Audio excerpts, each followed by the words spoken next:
Alright, welcome back to another video. Welcome. It's been a while.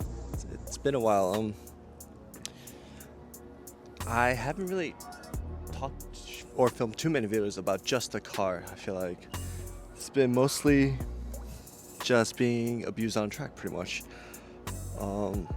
It's been more than a year after I started taking the car to do anything competitive. So like, I remember last year, March is when I first started autocrossing the car, and last year November or October is when I took it on its first track day. Actually, no, I lied. Maybe September. I think September is my first track day with NETC and on Lightning. First time the car experienced any sort of tracking, and I think I got hooked. Can't even deny it. One of my first few videos about modding the car, I think it's when I would put on the carbon pieces. I said, I don't want to make my car too race style, too tracky looking, because it's for the street. But I always tend to eat my words. It just always happens like that. I think the car itself is more than capable for the track, stock wise. Although you may want to add camber plates and stuff just to preserve tires. On the limit though, you'll notice that the car will, just like a lot of other all-wheel drive cars, it will tend to understeer into corners and then oversteer on corner exit. Probably because X-Drive is very rear-wheel drive biased, or maybe it's just my driving style. Understeer I could control. Honestly, at this point, I'm just probably going too fast. I'm asking too much for the car to turn in. That's fine.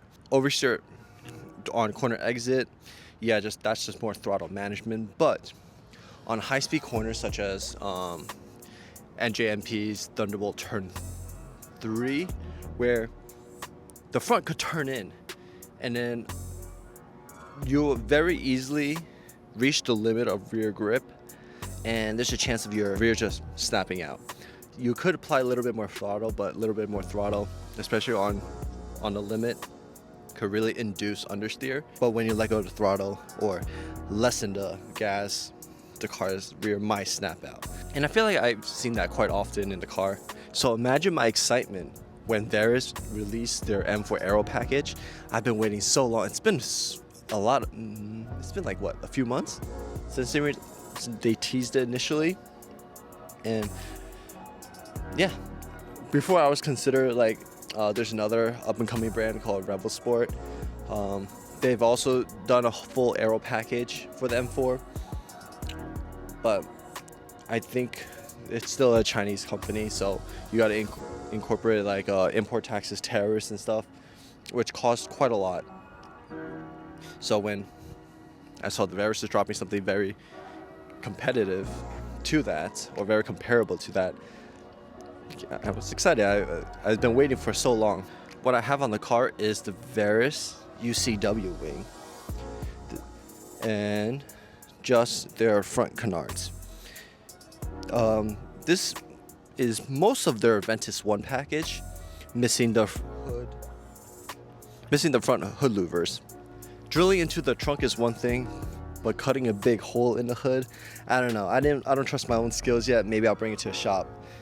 And the hood louvers is $800, which seems kind of pricey for what it is. But after watching some of their behind the scenes and explain the CFD computations for it, it makes sense.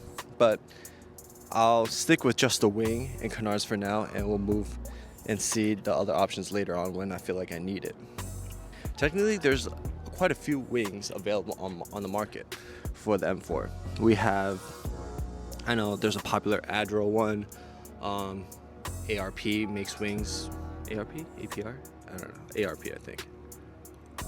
But anyway, there's a lot of companies who make wings for the car, but a lot of companies like aero, who looks good, but unfortunately, I believe they lack the adjustability to vary the angle of attack of the rear wing.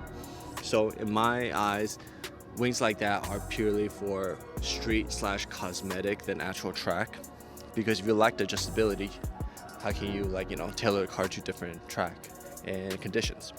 That's why I chose to get the Verus one. Right now I have stock at 8 degrees, smack in the middle, and we're gonna go and test that. I think smack in the middle is good if I'm going to a corner and I feel taking the same speed I normally would, and I feel like it's understeering. I know maybe the rear is a little bit too much, lower it, vice versa. If I feel like, oh, I can make that, great, maybe I could turn it up even more. Who knows? This is my first wing, so I could just be completely spouting nonsense out of my mouth, but it's just what I'm thinking. Obviously, I know a lot of people saying that you should balance the rear wing with a front splitter to normalize the downforce, but with my driving style, I feel like I don't like snap oversteer, especially in high speed corners, and my goal is hopefully the wing could provide some additional rear downforce to really keep the rear planted.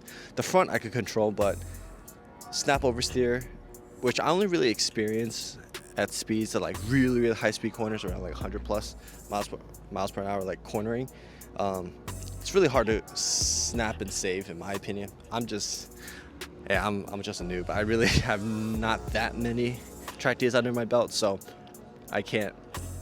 It could be a skill issue. It really could be a skill issue, but hopefully this can mitigate the effects of it. And going on to the front canards, these don't actually make that much downforce in it of itself. The whole purpose of these, according to Verus, is to direct the oncoming wind along the side of the car and out of the wheel wells to help create more reduce lift, which means more downforce. But they're held on by like 3M tape, so they don't produce a whole lot, just a little bit, enough pretty much. I've been moving a little bit away from cosmetic mods and more to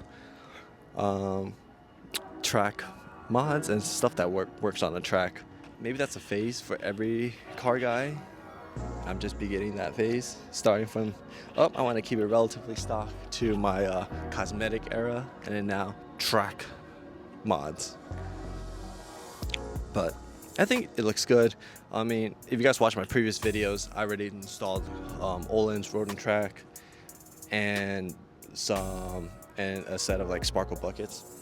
So just really improve handling. That's the goal. Improve handling as much as possible, as much grip as possible on the track. Because this car is heavy. You can't deny it. This car is 3,800 pounds. With me in it, probably like closer to 4,000 pounds. So I'm trying to keep up with 8.6s on corners, Miatas on corners, and they move. Even GTRs are like 3,800 pounds too, but I don't know, their weight, that rear transaxle really, whatever their just front weight balance is just ridiculous on those. I don't know how they move. Maybe it's their all-wheel drive system, I don't know. But those GTRs are a beast on track and so hard to keep up with them. I think it's just a quick car update, life update on the M4. And I do want to get into more, I feel like I've been slowly transitioning to more track content. And so I do want to make more videos about that, or maybe more vlogging styles. So if you guys are interested, please let me know down below. And yeah, subscribe if you guys want to follow the journey of the M4 and how it becomes more and more track prepped. But still my daily, so I have to balance between, you know, dailying this car, so like daily friendly mods as well as track effective mods, which sometimes really conflicts with each other. So the last time I bumped this car on track, the front grills has changed from the CSL style into, I did get the Revel Sport style. So this is kind of like, the Revel Sport style is very similar to like a GT style, I guess. GT4 style, but I like the top pass through. It looks pretty cool. And it's meant for cars with no ACC sensor, so I did have to like cut off a section at the bottom to allow the ACC sensor to come through. Thank you so much for tuning in. Really appreciate you. Thank you for watching the video, taking your time out of your day. I know it's busy. But yeah, I'll catch you guys in the next one. Peace. Can you put it on the line when the stakes high? Will you let up on the grind when the stakes high? Do you still put in the time when the stakes high? When the stakes high, when the stakes high, or do you break, huh? Nah, never that. At it every moment I live it so I can tell them that. Now I'm at the business's acres where I can settle at. I don't use my credit for them but the up the Equifax. I do never tell them facts, I do never give them game. You gon' need a hazard hat. Dropping bombs, curry range, money.